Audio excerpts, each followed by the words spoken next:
Дагы мен айтып коеюн. Мына термесинде минтип айтып атат. Киши акысын жегендик арамдыктын белгиси, мээнет менен жан багыш адалдыктын белгиси. Адал, арам деген сөздү мектеп окуучуларынын баары азыр түшүнбөй калды. Халал болуп калбадыбы? Халал болуп калды. Адал, арам деген эки түшүнүк, аны кыргыз акыл менен илгебей көкүрөгү менен түшүнгөн. Ал ойлогон эмес, бул мындай болобу, бул арам. Жукпайт. Жолобо, кылба, барба. Ошо менен бар. Ошо менен коом таза болгондо. Азыр мыйзам көп иштебейт. Азыр мыйзам менен эч ким эсептешпейт. Же болбосо мыйзамды бузсаң камашың керек. Анда эмне элдин баарын камайсыңбы деген абал болуп калды да. Адалдыктын белгиси. Тузуна кара санаган айбандыктын белгиси. Эки киши мушташса араздыктын белгиси. Эки абысын урушса, эки тууган болушуп, душман болуп жоолашса, топко түшүп доолашса, нарк кеткендин белгиси. Кыргыздар мынтип айткан. Кан бийлигинен нарк күчтүү деген.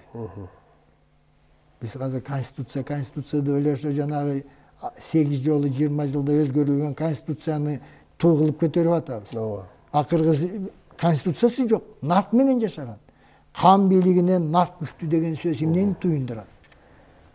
Айтып атат, ата бабадан калган наркты буспагын, ошондо бактылуу болосуң деп атат да. Мына жана мыйзам көбөйгөн сайын турмуш бузулат деп бабалар айткан.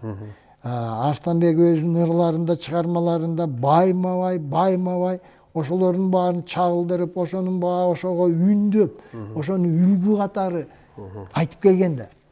Бу чыгармалар тарыхтын гана энчиси эмес. Бүгүн кыргыз мукташ. Бу кишинин калтырган керезине, ырларында камтылган акылмандыкка, даанышмандыкка биз мукташпыз. Себеби 25 жыл демократия дедик, батышты туурадык, батышты ээчидик.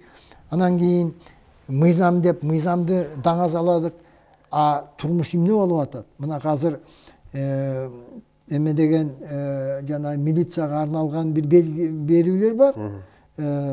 Кайгуу бирдеке деген. Кайгуу. Ошондо көрүп каласың, кейисиң. Татынакай жаш кыз келиндер ичип алып машина айдаганын көрөсүң.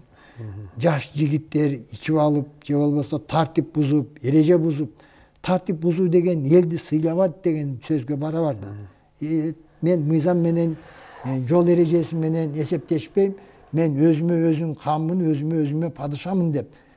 Ушундай терс көрүнүштөр күн сайын күчөп атпайбы?